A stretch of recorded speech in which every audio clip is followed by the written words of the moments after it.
7:10, son las 7 de la mañana con 10 minutos. El tema del proceso electoral, este proceso político electoral que se viene desarrollando en nuestro país, estamos a 16 días del tema de este proceso, de que los ecuatorianos acudan a las urnas, y no tenemos todavía certezas, excepto lógicamente este debate que se desarrolló ya con los candidatos, pero todavía hay pataleos, todavía hay argumentos jurídicos que tienen que irse resolviendo fundamentalmente en el contencioso electoral, en el Consejo Nacional Electoral.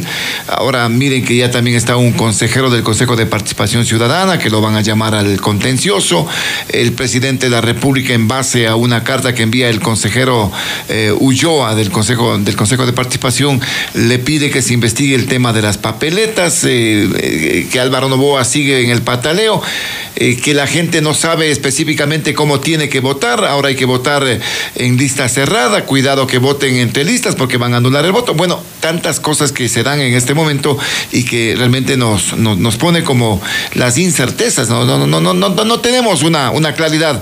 Esta mañana vamos a conversar sobre este tema con el doctor Mauricio Alarcón Salvador, que es un importante analista político, director ejecutivo de la Fundación Ciudadana y Desarrollo, para hablar sobre esta coyuntura política. Gracias por atender este requerimiento, Mauricio. ¿Cómo miras tú la situación a 16 días de las elecciones? Osvaldo, buen día y un saludo a toda nuestra audiencia de La Poderosa. Pues no deja de sorprendernos de este proceso electoral. Definitivamente haber visto hace pocas horas una decisión del Tribunal Contencioso Electoral que estaba pendiente, relacionada con las listas para el Parlamento andino, ahora pone en riesgo la elección de esta dignidad. No se sabe ni siquiera a qué juegan los miembros del contencioso electoral, si están buscando simplemente protagonismo en medio de un proceso que ignora hasta el nombre de sus integrantes, o si efectivamente hay algún otro interés detrás, ¿no? Incluso a través de un medio de comunicación digital, Osvaldo, no sé si tú leíste, se habla de que una de las juezas, efectivamente aquella que tenía a su cargo la propuesta de sentencia o de resolución, simplemente cambió su decisión a última hora de una manera bastante sorprendente, y pues la decisión se ha tomado 3-2. Ahora veamos en qué termina todo esto. Nuevos incidentes electorales a casi 2 semanas del día en que los ecuatorianos acudiremos a las urnas, que siguen torpedeando el proceso, que no tienen una razón lógica ni una razón de ser, y creo que los ecuatorianos tenemos que prestar mucha atención a lo que ocurra para que simplemente se nos permita ir a las urnas en la fecha prevista y que se respete totalmente la voluntad del pueblo expresada en las papeletas y en las urnas. Ahora, este tema específicamente de esta incertidumbre de lo que estábamos mencionando, ¿cómo le deja al ciudadano en este caso, que ya en este tiempo ya deberá tener quizás una decisión, estará tomando ya ese porcentaje de indecisos, estará bajando notablemente luego de los debates, pero podría suceder alguna situación en el ámbito legal que de pronto dé al traste inclusive con el proceso, Mauricio? Seguimos sin saberlo, Osvaldo. Recuerda además que aún está pendiente que el Pleno del Tribunal Contencioso Electoral conozca la apelación presentada por los 4 miembros del CNE respecto de la destitución de sus cargos, y el presidente del contencioso regresa de unas largas vacaciones la próxima semana. En cuanto al ciudadano, mayor incertidumbre. Si bien es cierto que ha tenido la oportunidad de informarse por varias vías, a través de los medios de comunicación, a través de los debates que se produjeron la semana pasada hasta el fin de semana, pues el ciudadano sigue teniendo incertidumbre. Probablemente ya decidió el voto, probablemente ya esa indecisión se ha reducido, pero la incertidumbre respecto del proceso electoral es la que en este momento más factura pasa. Imagínate lo que representó para el país, ya no solo en el aspecto económico, sino en el aspecto fáctico. La reimpresión de más de 6.5 millones de papeletas para el binomio presidencial por un error en un logotipo. Un error que indudablemente, y aunque muchas personas digan lo contrario, no depende de los miembros del CNE, pero hay alguien detrás tratando de torpedear este proceso, haciendo cometer errores tan burdos como confundirse en un logotipo, en una papeleta. Eso es inaceptable. Claro, tiene equipos técnicos, pues no, hay gente que especializada en esos temas, en el ámbito del diseño, la comunicación, que tenía que estar detrás de esto. También, además que, mira, gastarnos 500,000 y un poquito más de dólares, ya qué pasa, no pasa nada acá en este país que está en crisis definitivamente. Pero hablábamos del tema de la decisión, hablábamos del tema de las papeletas, todavía esta papeleta de parlamentarios andinos ni siquiera se la manda a imprimir. Y a falta poquito tiempo. Oye, ¿cómo estará la logística en este caso para distribuir las papeletas, tomando en cuenta que hay varias circunscripciones, hay varias ciudades, hay que elegir asambleístas por el extranjero, hay que elegir asambleístas en otras ciudades, en otros países? ¿Cómo estará esta logística? Imagínate, Osvaldo, lo que es la distribución de los kits electorales a las circunscripciones del exterior, por favor. Estamos, como tú lo has dicho, y quiero repetir este tema, a 2 semanas, poco más de 2 semanas de las elecciones, y necesitamos, por incluso asuntos de desaduanización, procesos y protocolos establecidos en torno a la pandemia, que al menos a las circunscripciones del exterior se despachen en cuestión de horas los kits de campaña, los kits electorales, los biombos, las papeletas, los registros electorales, los certificados de votación. Esto tiene que ocurrir, como digo, dentro de pocas horas. En ese sentido es fundamental que se apliquen todos los procesos de manera urgente, de tal forma que podamos garantizar con ello, con esta etapa previa, con esta acción previa, que el ciudadano pueda votar el próximo 7 de febrero. Probablemente a nivel local sea más fácil manejar la logística, Osvaldo. Mauricio, ¿tú le ves en los tiempos, en la parte logística, que se va a alcanzar a distribuir todos estos kits electorales, papeletas, certificados y todo lo que se tiene que hacer? Empiezo a ver con terror lo que puede pasar, porque como digo, quizá en el interior del país, la distribución que se realiza en nuestras 24 provincias todavía tiene tiempo de llevarse a cabo, pero en el caso de las circunscripciones del exterior, es fundamental que esto se realice, como digo, en las próximas horas. Y en lo personal, empiezo a ver con preocupación lo que está pasando, y pues habrá que ver qué nos dice el Consejo Nacional Electoral para asegurar que el próximo 7 de febrero los ecuatorianos podamos votar con todos los elementos a nuestro alcance y podamos decidir un cambio de gobierno y podamos decidir una nueva Asamblea Nacional. No nos olvidemos que en el exterior no solo se vota por el binomio presidencial, sino que están en juego 6 de las 137 curules de la Asamblea Nacional.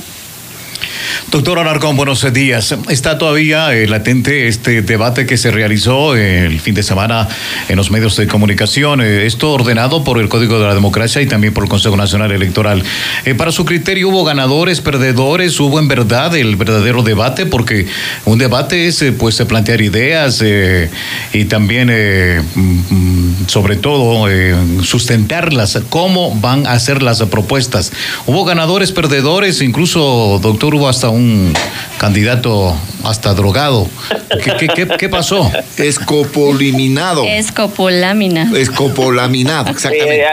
Dios mío, hasta el término nos resulta complicado. Pero bueno, lo que vimos del fin de semana definitivamente tiene poco de debate, y creo que esa es la gran deuda de lo que tuvo lugar días atrás y lo que el ciudadano esperaba ver. Acudimos a un foro con los candidatos presidenciales, en definitiva transmitido en cadena nacional, para que nos digan lo que simplemente ellos creen o lo que ellos quieren decirnos, sin ni siquiera atenerse a las preguntas, lo cual es grave, ¿no? Porque si a uno le preguntaban sobre datos personales y derechos humanos, contestaba sobre derecho a la vida y protección de la concepción desde antes de tiempo, es decir, desde la relación sexual, algo que no no tiene pies ni cabeza. O si a otro le preguntaban sobre su relación con el expresidente Abdalá Bucaram, nos contestaba cualquier cosa, ni siquiera lo que se preguntaba. Y eso también depende de quien tenga a su haber el control de dicho debate. Los moderadores, por supuesto, muy sobrios, muy simpáticos al momento de abrir los sobres, pero totalmente faltos de chispa para forzar en medio del tiempo a los candidatos a que respondan lo que se les estaba preguntando, a repreguntar como estaba originalmente previsto en las reglas aprobadas por el Consejo Nacional Electoral. Y además, si uno revisa un poco lo que sucedió, se debe a que tenemos 16 candidatos presidenciales y que 16 al mismo tiempo hablen, se pregunten, se repregunten, es poco viable. Por ello es que en países donde se tiene tal cantidad de candidatos, ejemplo Estados Unidos, porque Estados Unidos no tiene los dos que vemos en la televisión, Estados Unidos tuvo en este último proceso más de 30 candidatos, lo que se hace es que se condiciona el acceso al debate a aquellos candidatos que durante 2 o 3 semanas en los sondeos autorizados por el ente electoral superan un umbral de intención de voto, de tal forma que ingresan quienes tienen opciones y no nos hacen perder el tiempo con candidatos que ahora hablan de que les han drogado, cuando a la interna se habla de que llegaron en condiciones deplorables al debate y que por ello se les obligaba a tomar café. De eso estamos nosotros siendo víctimas en este momento, de la improvisación de gente que se cree, por supuesto, con legítimo derecho a ser candidato, pero que no asume la responsabilidad que ellos llevan. Doctor Alarcón, ¿la metodología falló o estuvieron mal elaboradas, estructuradas las preguntas por un comité? Las dos cosas, definitivamente las dos cosas. Si bien es cierto, la metodología falla, como digo, por la cantidad de candidatos, el hecho de que a última hora, como se informó, se cambie la posibilidad de repreguntar tan pronto un candidato responda y que tengamos que esperar a escuchar a cada bloque en su totalidad para volver a preguntar, te hace perder el hilo. Te hace perder el hilo de la respuesta, del tema, de la reacción del candidato, completamente. Y en el caso de las preguntas, con todo respeto al comité encargado de esto, algunas muy acertadas, por supuesto, muy preparadas en materia económica, se veía que definitivamente la colaboración de quienes hayan enviado ese tipo de preguntas fue sustancial, pero un error tan garrafal como el que se cometió por azares de la pecera, de preguntarle al candidato Yacu Pérez si desde la presidencia de la República respetará las reglas con las que se elige jueces de altos tribunales o si dictará nuevas reglas, cuando eso no es ni siquiera competencia del presidente, evidencia una improvisación de quienes tuvieron a su cargo este tipo de preguntas. Mauricio, ¿cómo está? Muy buenos días. Alexandra Gaón le saluda. Mauricio, yo quería consultarle respecto al tema de Álvaro Noboa. Le comento que yo en los días que paso en mis coberturas periodísticas me he permitido consultarle a la gente por quién va a votar. Y muchas de ellas me dicen que por Álvaro Noboa, obviamente quien no está todavía en la papeleta. Y claro, existe total confusión porque las personas no saben quiénes están en la papeleta, no saben cómo votar. Por otro lado, los candidatos, por ejemplo, el candidato a la vicepresidencia, que sería binomio de Álvaro Noboa, el señor Gino Cornejo, está haciendo una campaña política, está recorriendo el país, es más, les dice nuestras propuestas son tales. Hoy tengo entendido que está por Montecristi, Jaramillo, Manta, Puerto Viejo, en fin, recorriendo y haciendo campaña, y eso también como que confunde a las personas. ¿Qué pasa con el tema de Álvaro Noboa? ¿Qué intereses habrá detrás en cuanto al proceso electoral para incluso llevar a cabo una campaña de un candidato inexistente? Creo que eso debe llamarnos a la reflexión respecto a lo que está sucediendo. Al día de hoy, Álvaro Noboa no es candidato y probablemente en los próximos días tampoco lo sea. Las papeletas están impresas en el caso del binomio presidencial, con todas las correcciones del caso. Avanza hasta llegar al 100% de las mismas. Pero el hecho de que haya personas que se presten para la confusión, a mí me huelen muy mal, Alexandra. Y por supuesto, del otro lado, lamentablemente, ante tanto incendio, Ha fallado el Consejo Nacional Electoral en hacer una buena campaña de voto informado. Y yo voy a mencionar otro error que he escuchado de manera recurrente en los últimos días. Ojo, se le está diciendo a la gente que vote en plancha. Se le está diciendo a la gente que haga una raya larga en la papeleta a los asambleístas. No, terrible. Cuando ya no existe ni el voto en plancha ni la raya larga. Si bien la papeleta tiene las fotitos de todos los candidatos, si usted hace una raya larga de principio a fin, anula el voto. Tiene una sola casilla al inicio de la lista en la que tiene que hacer una raya pequeña y nada más. Este tipo de errores, este tipo de confusión es grave a pocos días de que se lleve a cabo el proceso electoral, porque el día de mañana puede sorprendernos la cantidad de votos nulos en algunas zonas del país, no porque esa sea la voluntad de la gente, sino porque están indebidamente informados al momento de votar. Desinformación, Mauricio, desinformación que podría tener, Mauricio, algún tipo de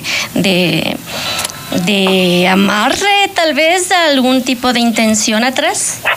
En algunos casos probablemente sí, Alexandra. Yo creo que este proceso electoral ha dejado en evidencia a personas con malas intenciones, a las que poco les importa el país y solo quieren satisfacer sus caprichos personales.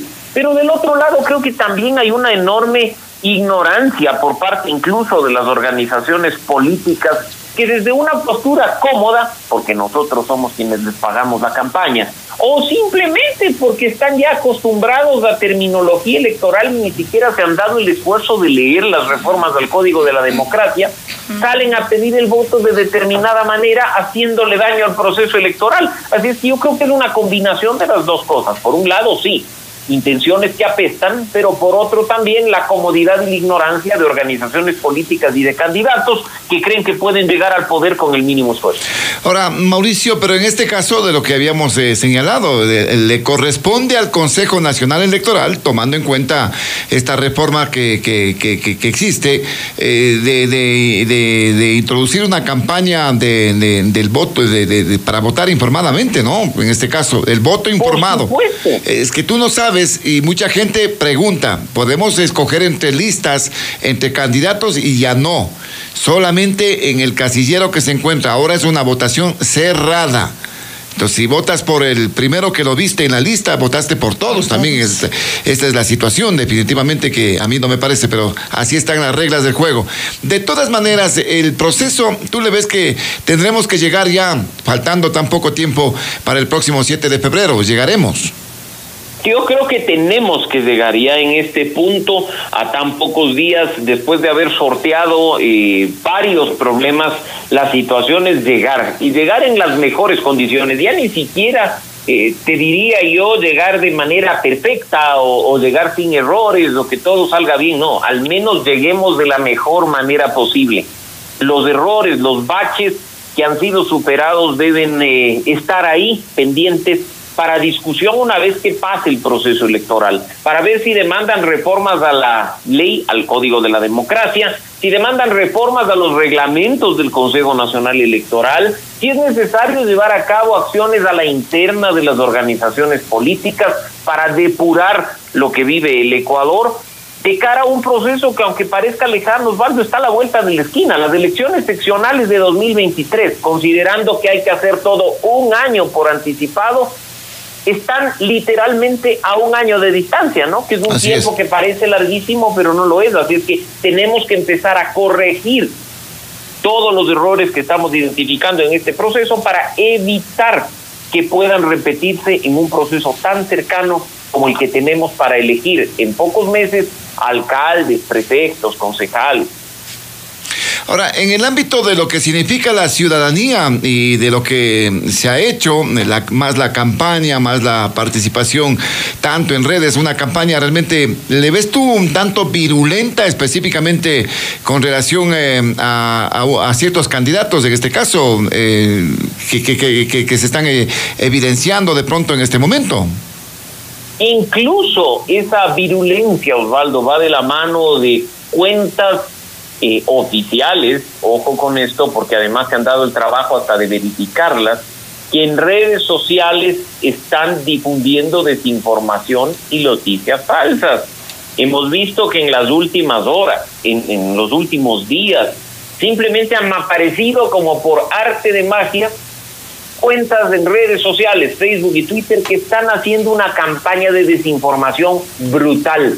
De aquellas de las buenas épocas del gobierno pasado, como tú recordarás. Así es que hay que prestar atención también a ello, porque la virulencia no solo proviene de ataques directos entre los candidatos o de ataques de estos a la institución electoral, sino que buena parte viene de ataques indirectos, ataques tapiñados, que lo único que buscan, al igual que las otras acciones, es torpedear un proceso del que no hay confianza de la ciudadanía, ¿no? Así es que hay que prestarle mucho ojo a esas declaraciones descontextualizadas, a esos videos mutilados, a esos montajes que están circulando en redes sociales, y ojo, contra todos los candidatos sin excepción, para que podamos llevar adelante un proceso electoral de altura. Y te lo digo, esto ya no depende del Consejo Nacional Electoral, esto depende de las organizaciones políticas, que ni siquiera tuvieron la dignidad y la decencia de comprometerse con sus electores para hacer una campaña política de altura, sino que a este momento, cuando faltan pocos días, tienen que recurrir a ciertas acciones desesperadas con el único objetivo de salvar sus candidaturas y de afectar a las que les están quitando votos. Se habla se dice de todo, ¿no? En este caso se habla de que podría ser una sola vuelta con un candidato, o se habla de una segunda vuelta entre dos candidatos que están en este momento en este pelotón puntero. ¿Cómo miras tú la decisión de la ciudadanía? ¿Qué es lo que podría pasar dentro de una perspectiva, ¿no? Sin querer decir que tengas la bolita mágica, pero ¿qué puede pasar ya cuando el ciudadano llegue a las urnas en medio de esta pandemia y el miedo también que se tiene de los contagios? Es difícil, como tú bien dices, predecir un escenario perfecto y decir lo que va a pasar de manera específica, pero yo creo que hay que tener en cuenta algunos elementos, Osvaldo, de cara a lo que puede pasar el 7 de febrero. En primer lugar, Ecuador ha mantenido en los últimos procesos un promedio de ausentismo del 20%. Y más o menos 10% entre votos nulos y votos blancos. Esto no ha afectado el resultado electoral, pero recordemos que por un lado el ausentismo se ha dado en condiciones, entre comillas, normales. Gente que ha estado mal registrada en el padrón comúnmente conocido, gente que vive en otra jurisdicción y que no puede movilizarse, o simplemente personas que por pereza no van a votar y prefieren pagar la multa, ¿no? En un contexto de pandemia, se ha visto mucho comentario en el sentido de prefiero pagar la multa antes que arriesgar mi vida y mi salud, y eso puede producir un mayor ausentismo, que superemos ese ausentismo del 20% promedio que hemos tenido en los últimos procesos electorales. Y en cuanto a votos nulos y votos blancos, hay campañas por el voto nulo, al menos en redes sociales se lo ve. Es cierto que el impacto de las redes sociales puede no ser tan grande como uno se imagina y a veces se sobredimensiona, pero habrá que ver si también no aumenta el porcentaje de votos nulos y votos blancos, incluso inducidos por el error que mencionaba hace un momento en el caso de la elección de asambleístas, con lo cual se reduce el número de votantes válidos, el número de votantes positivos que van a rayar a favor de determinado candidato.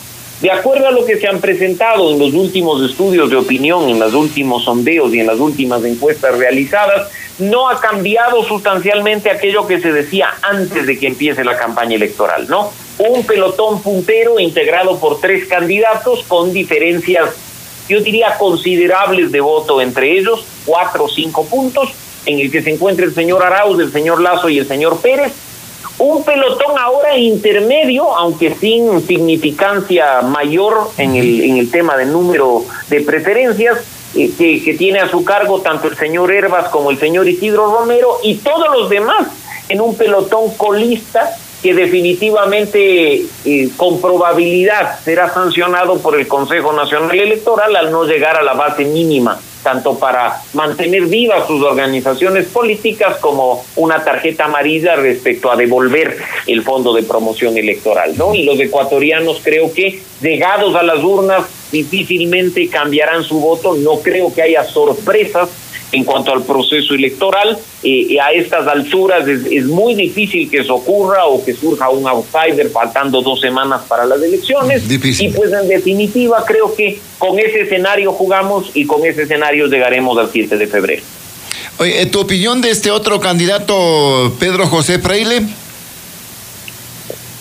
Una persona con buenas intervenciones en los distintos debates, que ha presentado con claridad sus respuestas, pero que comete 2 errores.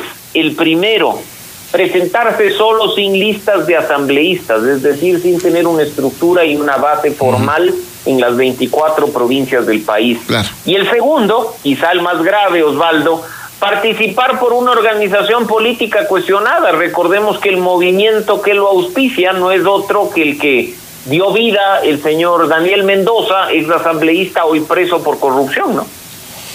Claro, bueno, pero hay algunas circunstancias, ¿no? En este caso que valdría la pena analizarlos por la presentación y por sus propuestas, que me parecen realmente muy, pero muy interesantes en este Por sentido. supuesto, No. Pero no te olvides, Osvaldo, que siempre hay algo detrás.